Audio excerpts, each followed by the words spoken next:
بسم الله الرحمن الرحيم سبح اسم ربك الأعلى الذي خلق فسوى والذي قدر فهدى والذي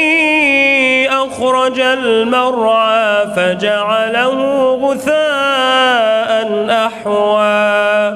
سنقرئك فلا تنسى إلا ما شاء الله إنه يعلم الجهر وما يخفى ونيسرك لليسرى فذكر إن نفعت الذكرى سيذكر من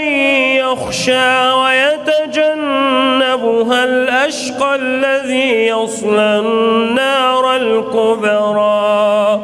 ثم لا يموت فيها ولا يحيا قد أفلح من تزكى وذكر اسم ربه فصلى بل تؤثرون الحياة الدنيا والآخرة خير وأبقى إن هذا لفي الصحف الأولى صحف إبراهيم وموسى.